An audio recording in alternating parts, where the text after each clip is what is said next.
done here in space. Thanks, Vicky. Yeah. It's lovely that so thank you all for coming. It's lovely that it's a small group. I feel much more comfortable doing it today than I would have had to do it on Friday, so I think I made the right call. I just want to quickly acknowledge the Umbrella Studio for giving me the opportunity to exhibit in this space. It really is beautiful, and I really feel quite humbled, really, and honoured to have my work up here and finally have it up here. Just put this here too. So I might sit for a bit because I mean I'll get up and walk around and get after it. I'll talk about doings, but thanks for giving me that as well. Just over the last few days I've heard a number of people refer to works as portraits, and I thought that's really interesting because I thought I'd actually start and talk a little bit about what I think portraits is about, because I think that's very relevant. And although as things were hanging in a portrait gallery or in, at the Pest Tucker and the Pest Portrait Awards, they were hanging comfortably with portraits up here. But the process of doing this work was never about portraiture. If anything, I actually think they were self-portraits. And I say that because so much of myself has gone into these works. I've really sort of meditated with these works and spent 2 years doing them.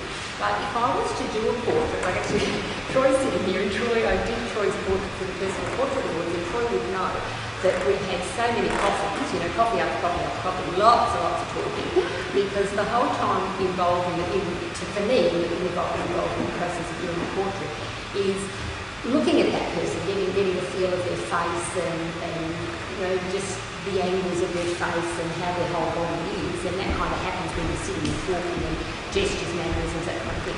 But the thing I'm specifically looking for is eventually some little part of that person will emerge, something that's hidden, something that I think, that's it, that's what I want to paint. And that usually takes many conversations before that little bit comes out.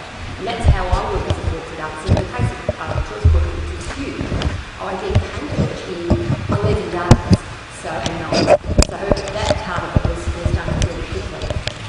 These were done in a totally different manner. I've 4 journals of work, documenting, the process of this, and all the dates were here, so I kind of know that every short is completed. And most of these works I only took about 3 months. And they started really with a concept.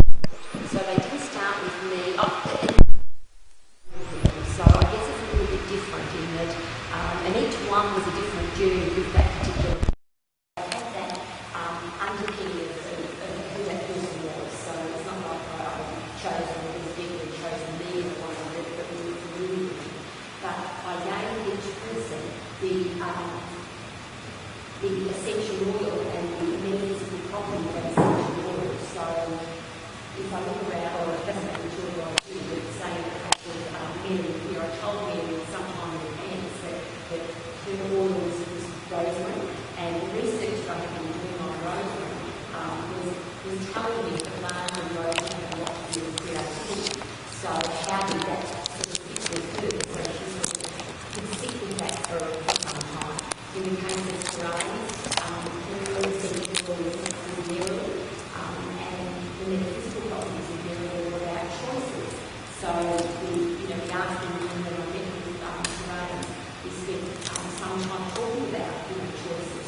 So I won't go into the details about any painting at this moment, but you can see that it's not really about painting that person, but it's painting that essential oil and using that person to best represent how I can get that message across in some manner.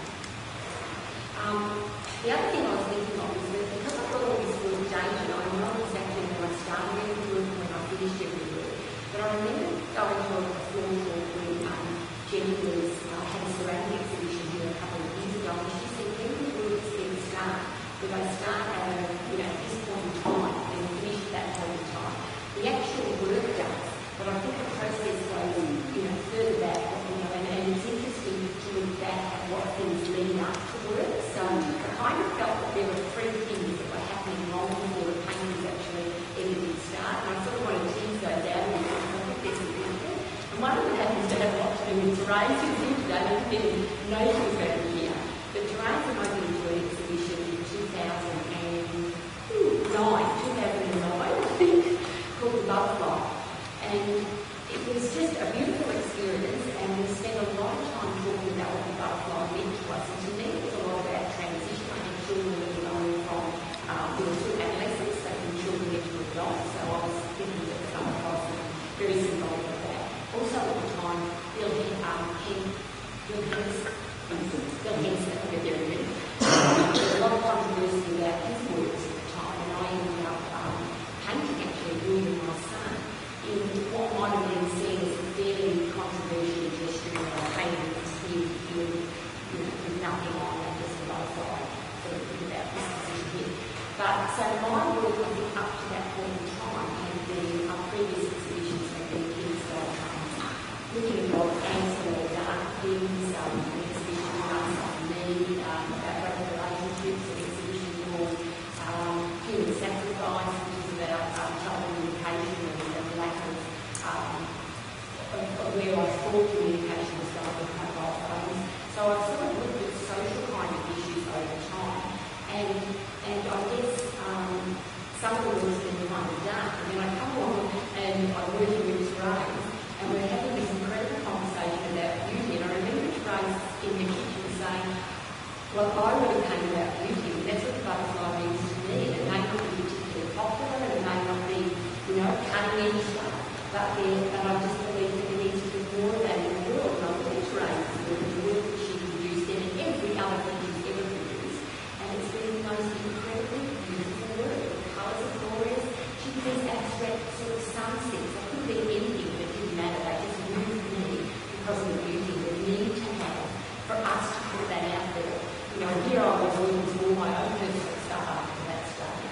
So I think I came to, so that was an underpin. That was sitting me back in 2009, and I didn't fall with me, and I thought, yeah, she's right. I think I want to do this at some stage.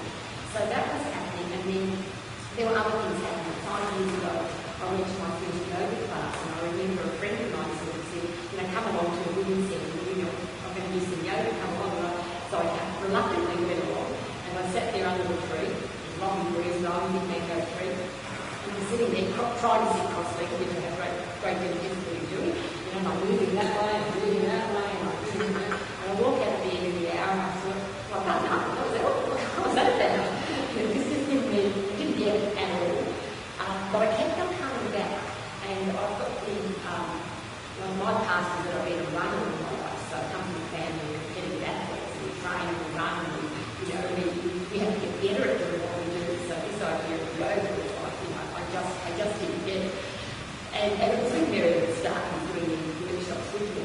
And I think it was a good 12 months at least before I started to think, okay, well, it doesn't really matter if I can't sit cross-legged, it doesn't matter if I can't do these positions, but I can just work on my breath, and just work on trying to become really still. And 5 years down the track, I still don't get it, but I'm getting closer to the idea of realising that it really is about trying to set it, about trying to, find that sort of space within where, I guess that negative space within where we can go with everything. So, that's really where the big thing for us works about as well. And then the other thing is the sort of the three of them. Has to do with essential oils. That's sort of why I'm working with essential oils. And to me, I go right back to my childhood where my mother had people out in the world that she'd stood on the go, and we had clover, we had toothaches, and with all my running and lean things, we always have eucalyptus oil, which is really for the leg injury. So oils were always half an hour growing up. But I never stopped to think very much about them. They were just there. And then I thought Alice, right through her life, had sort of mysterious things that when you take her to a doctor would never be able to say what was wrong. She had a headache that went for that when she was in primary school. But went for about 2.5 years, and she was clearly in a lot of pain. And when you could see she was in pain, her face was white, kids would send her home from school and say, she's just in too much pain, And we took her to neurologists, and we went everywhere. There's a history of migraine in the family that they're saying, no, it's not really migraines, it's been going away, And, there's been, it's just one of many sorts of things that kind of happen here over the years. And there was a woman that we met a long time back, a lot of lymphatic massage with Alice. were a lot of toxins in the system, and a lot of essential oils that they used, combinations of oils for these lymphatic massages. And then, when she was in year 11 at school, so in year 11 and 12 for the last couple of years, she developed really severe reflux. And I know this is often stress elements sort of with reflux, and she was on Nexium and more Nexium, and it was just crazy, but she was on some medication and still dealing with these reflux attacks. And in the floor, in pain, and just horrible to watch. And eventually I took her to a kinesiologist. I had early years one, but I went to another one. And she used essential oils in testing her, and in testing Alice, she found many of the answers in the she go to me and said, you know the answer, and I really don't do it. So I started to realise there's an incredible difference between Alice and myself, and I want to be happy about this. And so I then made an appointment myself. I thought, there's some interesting stuff going on here, to do with blockages, to do with stuff with the meridians and the chakras and sort of thing. And she tested me, and geranium came up as the essential oil that she told me was best. So I didn't look into, and that's where I started with geranium one, but I didn't really look into that, and did research into that. And I realised that geranium was largely about rebalancing. At that time for me, it was all these menopausal things going through, and main issues for me, and geranium was just a really good oil to use for female sorts of issues, very feminine. Of all the essential oils, it's the most feminine of the oils. And I just thought that was really significant. So that was all happening at that same time. And then I go on to TAFE, and I walked in the beginning of TAFE 2 years ago, and Barbara, who was at TAFE at the time, said to me, well, you colour knife all the way, you're not to do anything with colour knife. This is what you can already do, put it away. It's time to do something different, come up with something different. She said, a couple of years or so back, I'm trying to get people on to looking at acrylic and dilution and using like watercolour.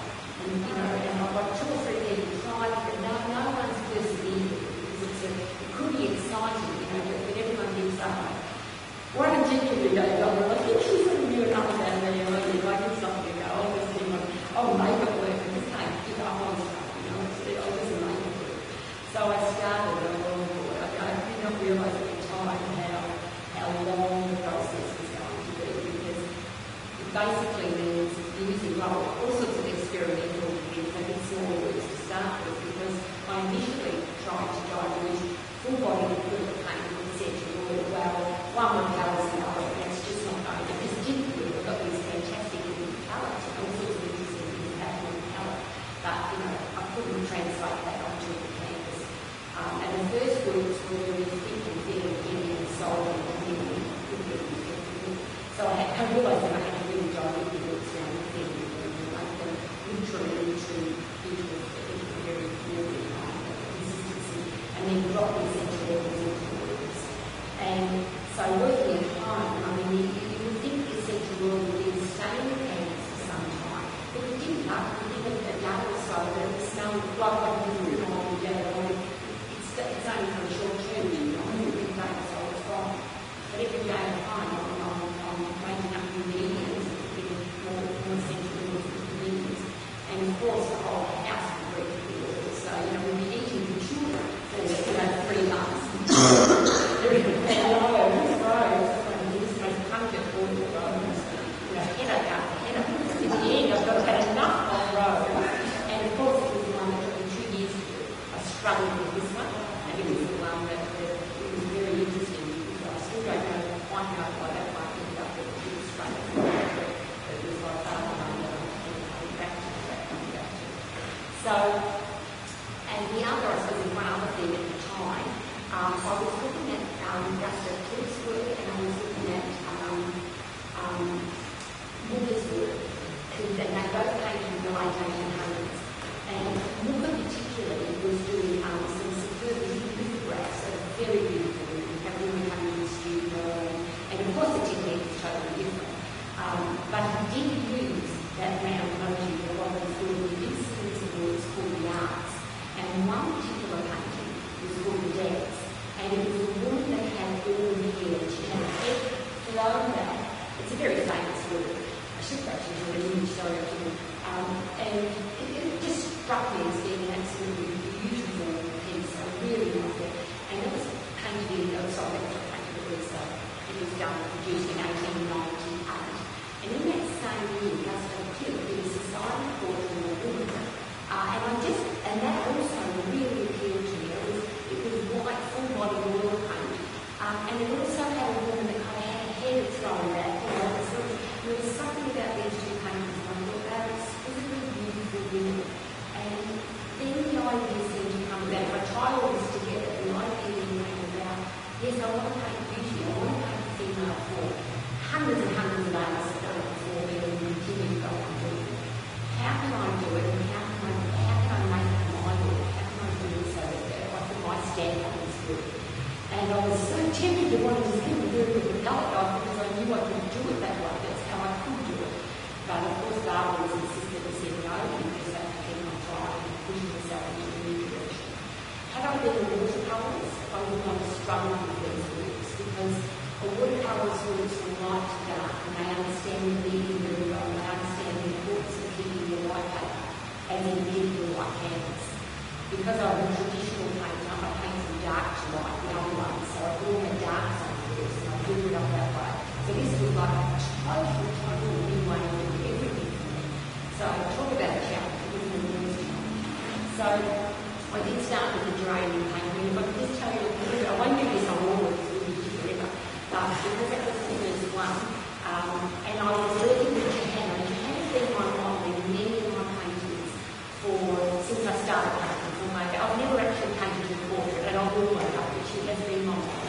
She's extremely good. She understands what's involved. So I sat with her a week, and I showed all the research on the geranium, and people was, said, oh, red geranium. I said, no, it has to be pink geranium. And there's all these little stories, but at about that time, just before then, my father had been diagnosed with a stage 4 melanoma.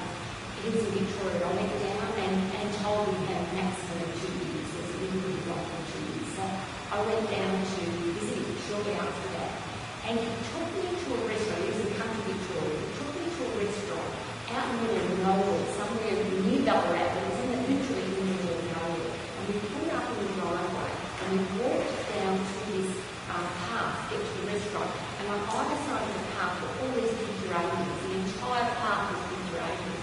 So that's all I could see was the need to paint the geranium. So that was 2 years before then. But all things, everything comes back to me. And to me, there's no any one thing in isolation. It goes to something else. And then when I found out that there was pink geranium, that's all that thing is. It's not the red geranium. I thought, okay, I want to do that. And it's about rebalancing in life. And I spoke to Hannah and I said to Hannah, and we spoke together, it was wonderful. She said, okay, Mum, it's about rebalancing. That means it's not about balancing. That means at some point in life being balanced, and it has to be rebalanced. So this is about walking away from something, moving away from something. So we're talking about how we're going to do this. We're looking at the Alfonso Mutter painting with the head thrown back. And I remember Johanna saying to me, well, forget about the head thrown back. Now that's not going to work. What's the point of the head being thrown out like that? What's that saying? And I'm going, yeah, what's that saying? It's the same thing. So we looked at the idea of removing and leaving something behind and moving towards something, because that's the whole process of leaving something, moving something to rebalance. Is that you have to literally leave something, whether it's your baggage or emotional stuff, whatever it is, you've got to leave it behind to be able to rebalance. So it was her idea and not mine to say, I think it needs to be something in the moment. I look at you, like I just come straight out to the audience. I come from somewhere, I'm going to somewhere, but here is the moment, here is the moment. And I thought, yeah, that was it all. I mean, it's that kind of dialogue that can really make sense to a painting. Then it's, how do I look? What expression do I need to have? And to me, and if I think about where I was at that stage, it's always, hormonal issues going on with menopause. It's like, I'm going. It's also like, there's not a sense of, not anguish, but there's a sense of pensiveness about it. I mean, it's not, I have a lot of law, I haven't got the answers to it all. So there's that inner balancing, there's that constant need to work at it, you know, so that's kind of what we're looking at to get. So it was a wonderful process in doing that. The colour that Guy rates for uranium was green, and artists will know that pink and green create a terrible discord that are going to make you feel really uncomfortable. So I didn't want to put a lot of green in it because I didn't want a lot of discordancy in it, but I wanted a little bit of discord because I wanted a sense of a little bit of unease there. I didn't want it to be totally everything's okay.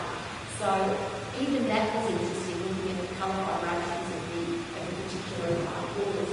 And I found as I went through my research, and I didn't know this initially because I started with Joanna, then I did Hurricane as the Latin wrote here.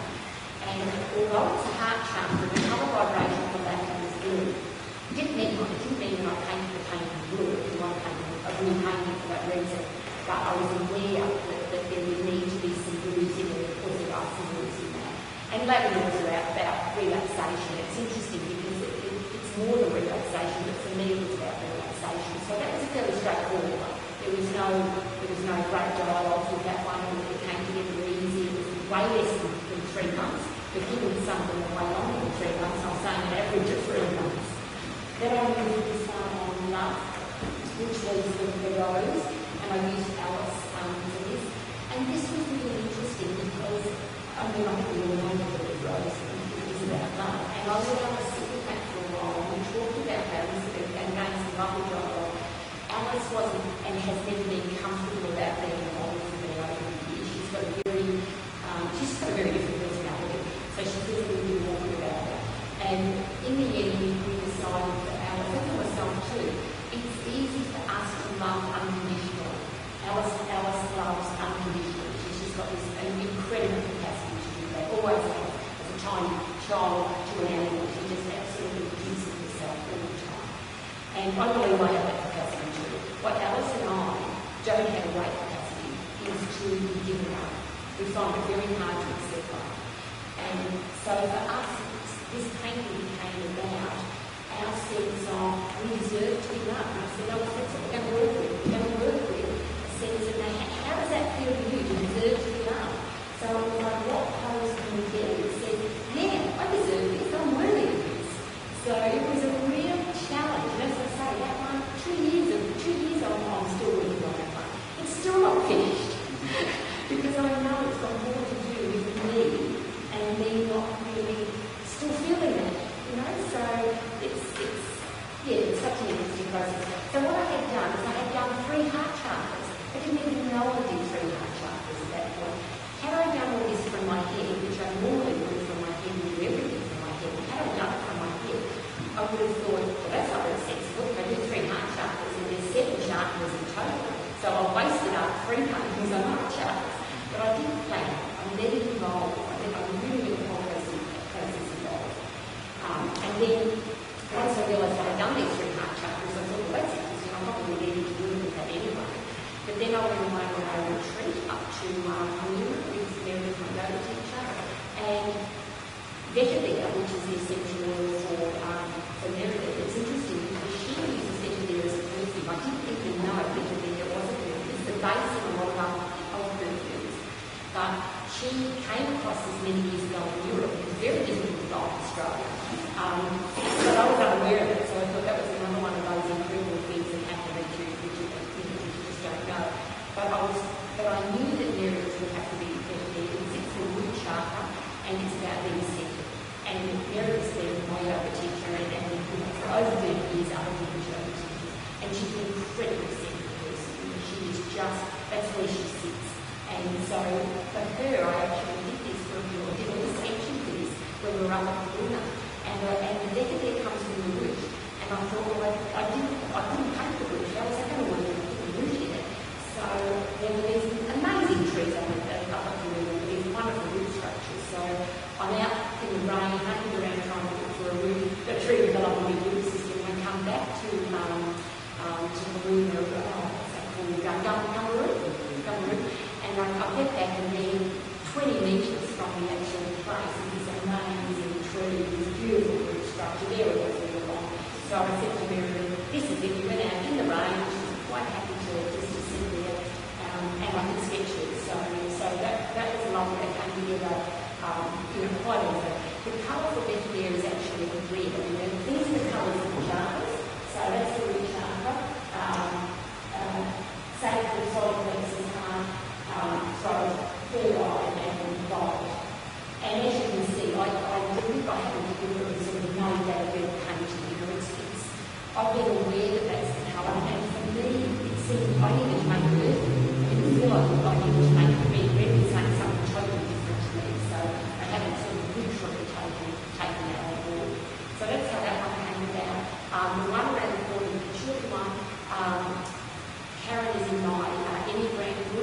She wears literally as a perfume. I know other people who do. She's sitting there one Tuesday night and Eddie ran next to me and going, is that patchouli? And she's going, yeah, where is the perfume?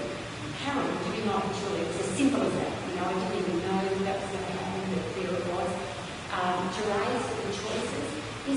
I always knew that I was going to have Gerai's. That was always going to be the case for me because of the beautiful experience of having worked with her. And also, Gerai never is a crown chakra, and Gerai for me is just the most spiritual, beautiful person.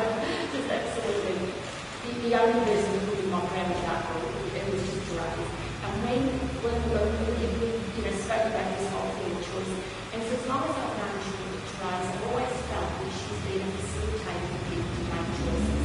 And it's only a very spiritually involved person that can do that, that can give you the opportunity to make choices in life, to make real choices in life, and to make a difference in life. So to me, Gerai's offering of life, which I know has also Christian symbolism in that offer of the fruit, that's the choice. You know, we can choose to pick whichever one we want, and I think that's what Gerai's always done in life. It has been for me and for many other people. So there was no thought that it just had to be Gerai. So some of them are that clear to me. This one you're reading after is about the Basil. Basil is about self-expression. Now, Liliana's she's Meredith's daughter. She's been one of my art students for a number of years. And she was going through a real teenager angsty sort of time. And I kind of felt, it would work with someone really quite young because, they expressed themselves, in a way. We went to the Queen's Park and I basically said to Liliana, who didn't really get the concept stuff so much, I just said, what do you want to do, Liliana? And she said, I like this, early. I said, yeah, I do too, that's great.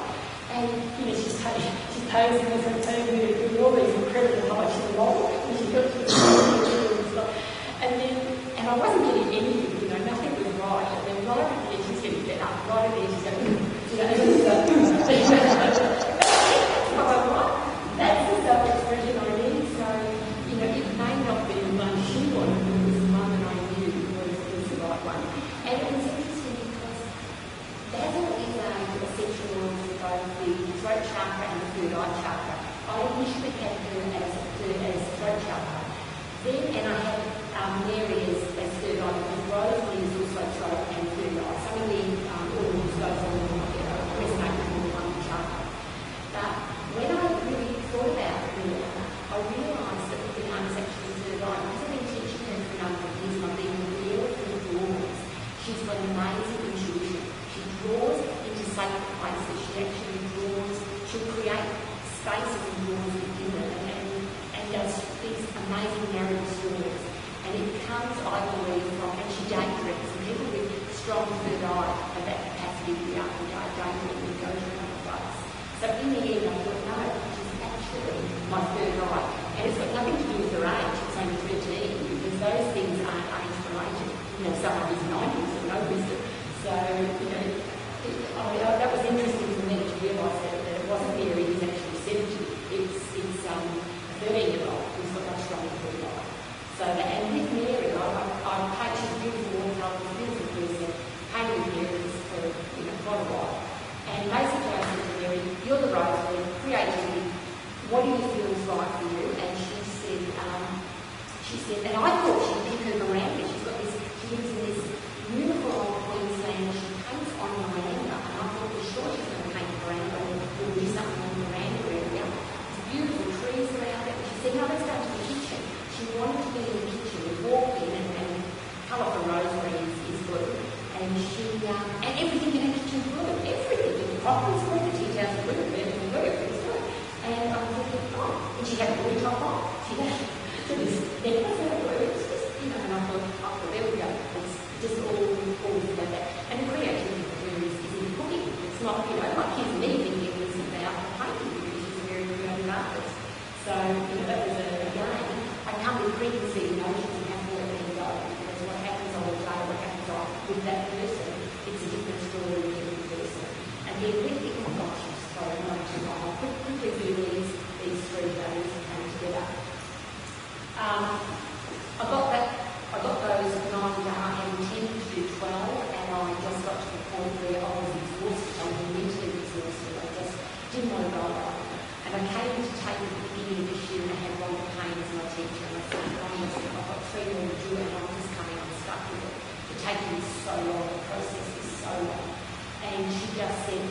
contrast, do something totally different with your last three. That's the word you said, contrast.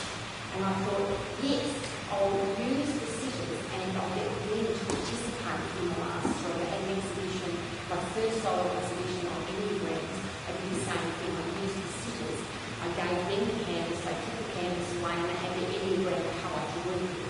But I didn't want to do that because people freaked out that we were painters. You know, they had canvas and they had paint and so I thought, no, I'll have them come to my house. I'll give them 1 hour and they'll have their essential little room. So I started with Johanna and Alice again because, you know, I would try everything out with my girls.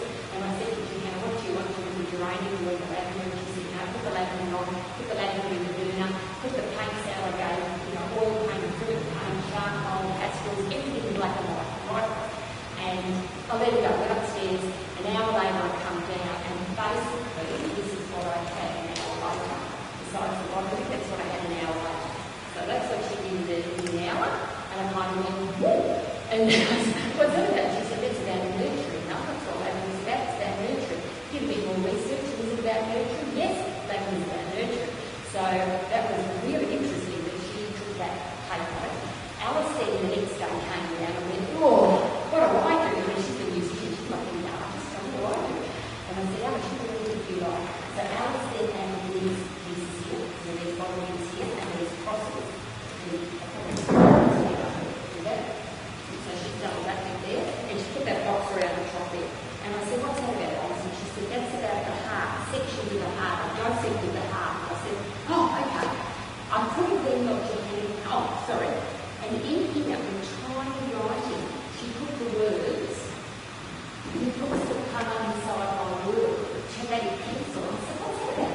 And she said, oh, it's a John Mayer song. And she said, that's about you now. You put the colour into my word. And I said, oh, wow, you know. And I thought, cool. So that's, I've got to put that into the word. I didn't let Johanna have another go. So if she had another go, I had a complete paint. I wouldn't have anything to do. So I just said, that was enough. So from there, then I worked on, so you can kind of see that, I took it from there to do that. And I gave myself 4 hours, maximum 4 hours. And I used the same medium, so that was done like that.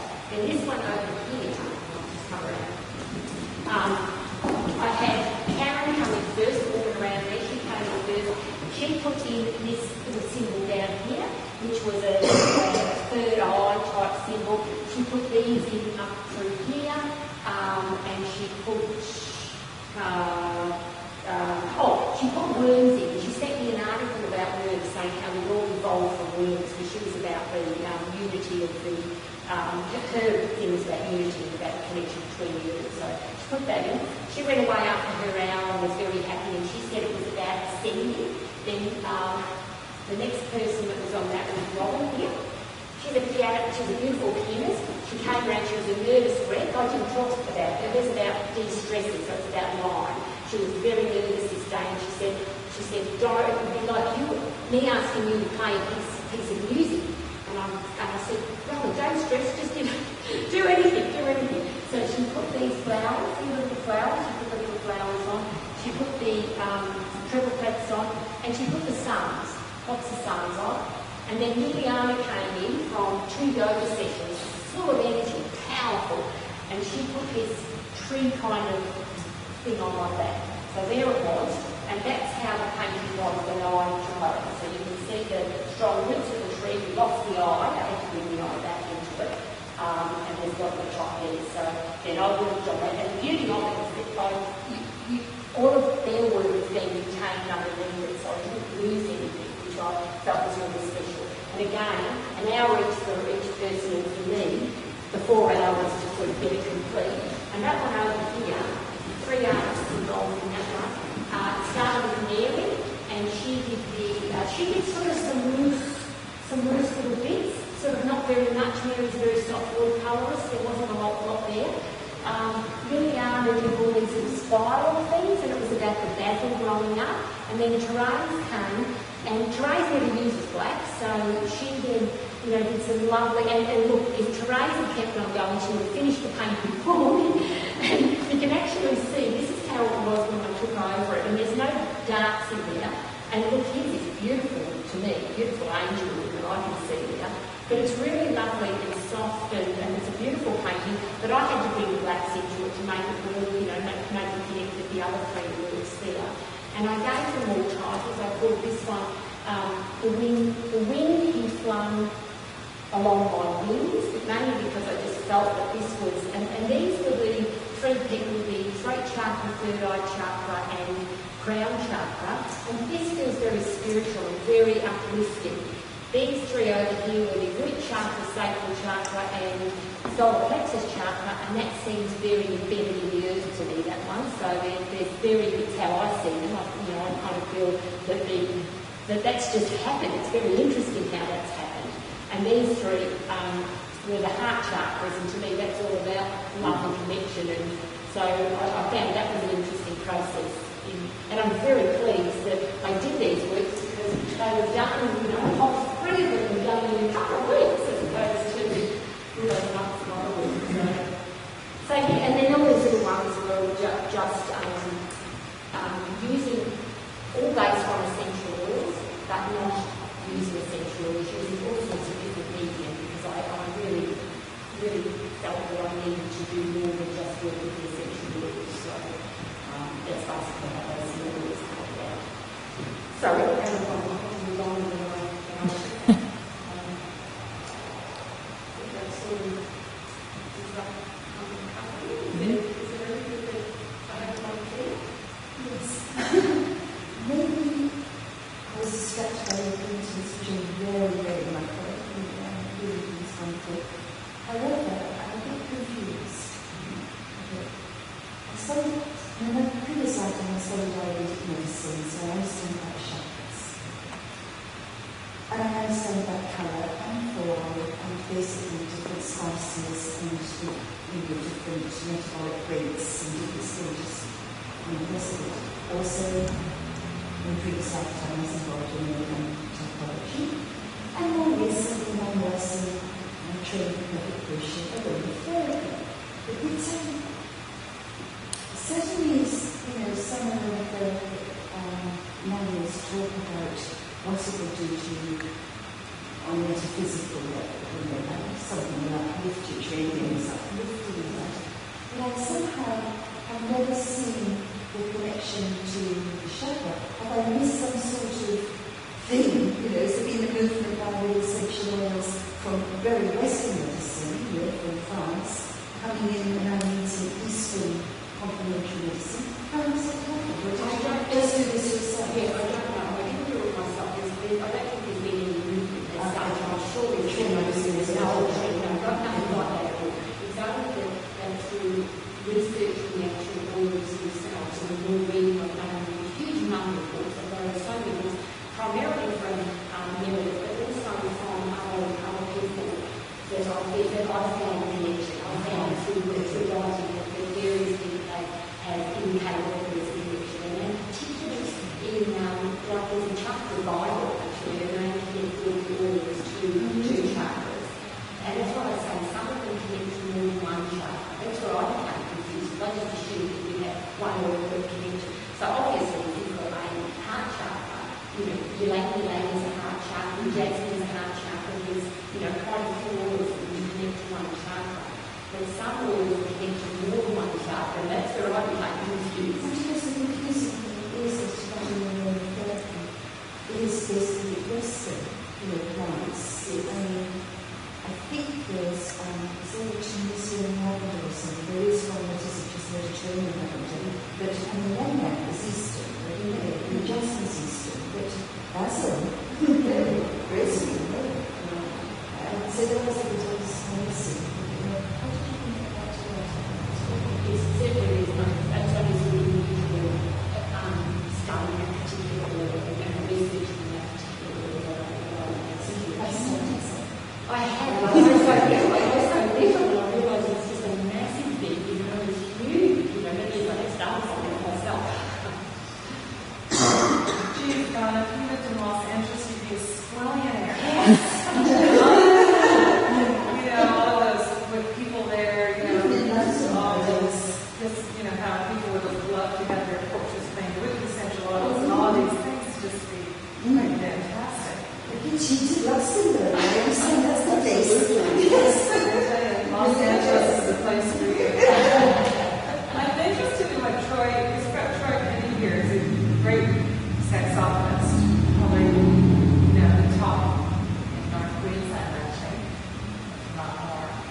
And I'm just wondering if, because music would play a part in all of this, in vibrations and sound and smell. We've got all of those senses, and not that one.